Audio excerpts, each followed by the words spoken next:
I have seen some real strange and weird sci-fi films, especially ones that involve cloning people. And I've just seen a new one in the form of Mickey 17, now playing in theaters.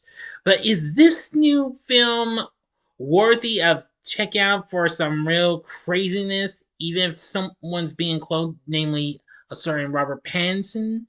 Or is this one not worthy to be cloned like umpteen times for you to check out or something like that? Find out in this spoiler free review right now. Big D's Entertainment Rankings and Reviews.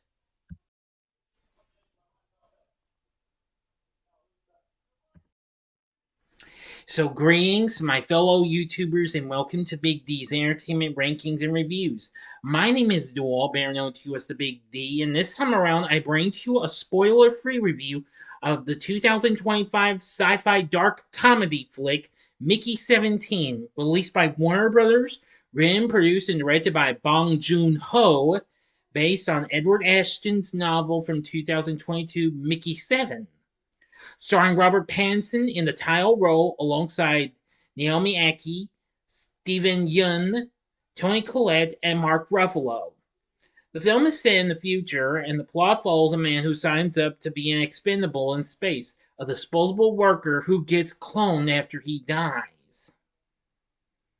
Anyway, it starts out as Mickey Barnes and his friend Timo are financially destitute after a failed business venture and on the run from a loan shark. Unable to pay their debts, they sign up as crew for a spaceship that leaves Earth to colonize the planet Niflheim.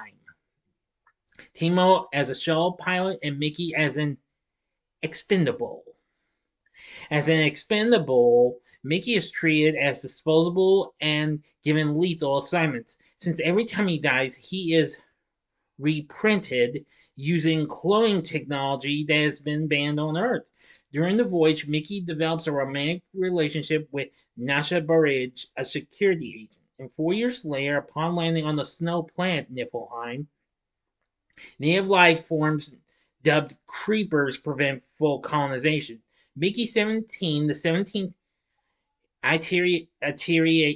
iteration, excuse me, it's pronounced, I think it's pronounced that way, iteration, well, sorry, of Mickey tries to capture a creeper for analysis, but falls into a fissure in the ice. Timo sees Mickey 17 being swarmed by creepers before leaving and reports him dead.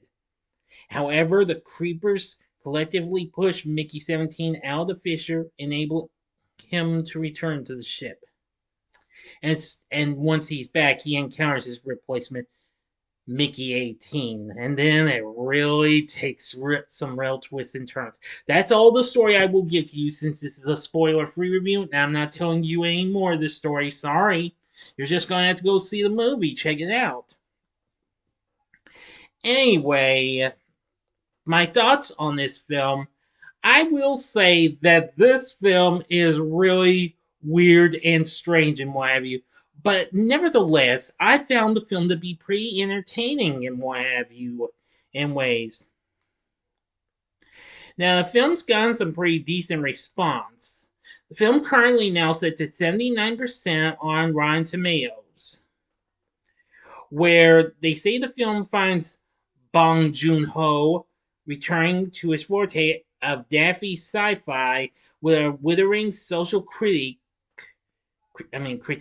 at its core, proving along the way that you can never have too many Robert Pattinsons. Metacritic has a score 73. Audiences polled by CinemaScore give it an average B. Of maybe some other reviews, Robbie Cullen of the Daily Telegraph gave this film 4 stars out of 5, saying, as in much of Bong's work, its chop and change attitude to genre keeps his audience on their toes. The film veers from slapstick to absurdism to horror and back again, often within a single shot, such as the regular sight of the latest Pattinson clone flopping out of the meat printer with a sausagey flimp. Jacob Oller of the AV Club called the film an unwieldy, long-winded, wildly entertaining sci-fi critique of our dehumanizing present. Yes, as this film was directed by Bong Joon Ho. I'm sorry, got did. Sorry. Anyway, now this, of course, this is the same guy who directed the Academy Award-winning film Parasite from 2019, which I will try and review that later on down the road since I watched it, and it was okay. But this one, I think, was just a little bit better over this one. So anyway, yes. I think he did an exceptionally good job with his direction of the film. Sure, it does have maybe a few pacing issues and what have you, and maybe a few other things that might not be so hot. But nevertheless, I feel like this film had a little potential. Jung Il, I'm sorry if I mispronounced this, does the score for the film, and I must say it is really good. What have you? It's not too bad, and what have you. Now, anyway, I really did enjoy how this film has been doing pretty good with some of the critics' reviews. But anyway, I am going to say that this film may not do as strong as or become as big as Parasite was. This film may have a weaker opening, just like we've already had with some others in these last few years, like Jupiter Ascending from 2015, as well as Fox's Ad Astra and its now current name, 20th Century Studios' The Creator in 2023. So, I wish this film the best of luck at the box office. It's going to need it. But anyway, I am going to say that it is still a pretty good film, though. But still, I like the direction. I did like the atmosphere of it. The inside of the spaceship, it was really something. I liked the setting of Niflheim and those creepers and what have you. Those were really freaky. Kind of remind me of, well, one of those. It's hard to explain. One of the creatures I saw in the video game Ghouls and Ghosts or something like that. Kind of. Now, for our cast, we have Robert Pattinson playing the titular character of Mickey 17, also Mickey 18. His real name, Mickey Barnes. I must say, he is absolutely really good. I said, if you saw my out theater reaction, which I can see a lot of y'all have watched this, it's already gotten almost 600 views. That's quicker than any other out theater reaction I've done to this day. Very impressive, I must say, all of you. This is I gotta say, this is Pattinson giving one of his best performances since the Batman 3 years back. I've gotta say, he does one hell of a job.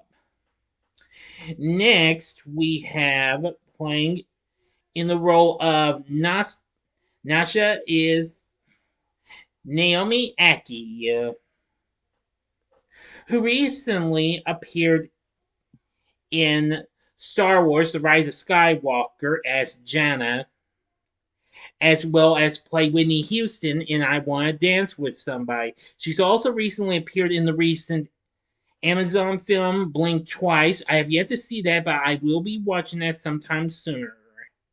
It may be included in a future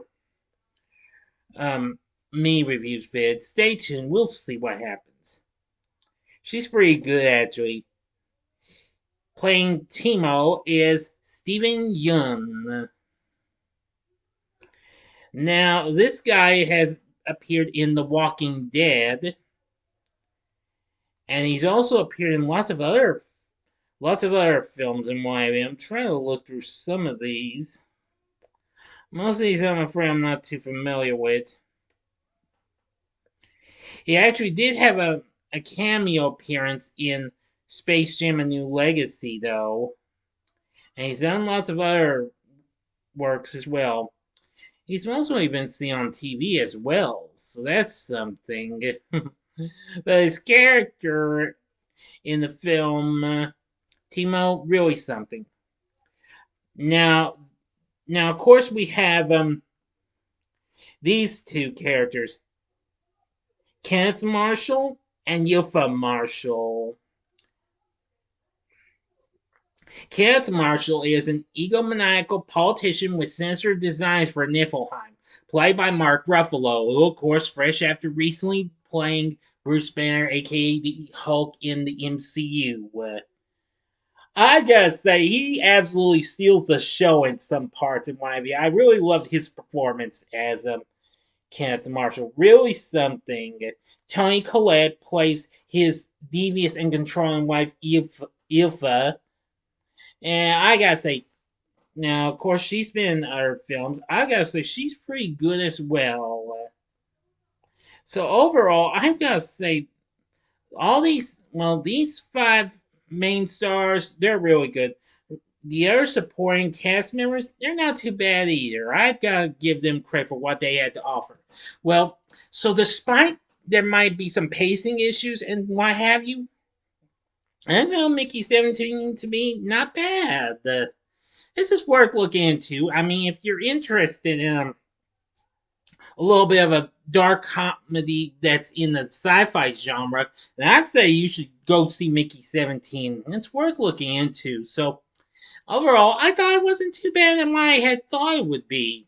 So, I actually kind of liked it.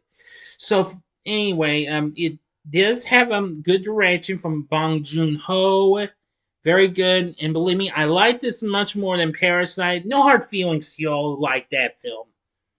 But I did like the story. It wasn't too bad. The score was really good, and the cast was great. So were their characters in my view. So I gotta give Mickey 17 props and credit for all those. So for my score, I'm gonna give Mickey 17 4.5 stars.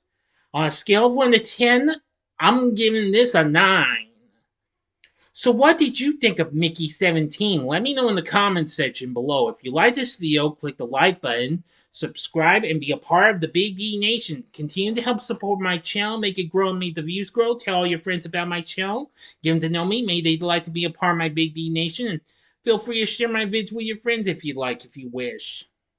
And join me next time when I review the Apple TV Plus animated film Luck. I'm looking forward to tackling that one.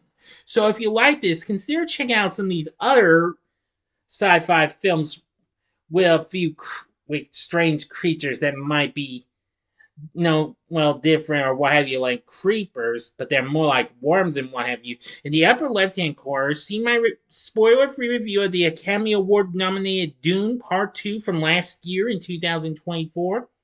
Or check out my recent review of Tremors from 1990 in the upper right-hand corner. Or if you'd like more Robert Pattinson, check out my spoiler-free review of The Batman from 2022. And the bottom right-hand corner is the button you can click to subscribe. If you like rankings and reviews on movies, TV, music, video games, etc., then I'm your guy. Thanks for watching. Until next time, I'm the Big D saying, see ya.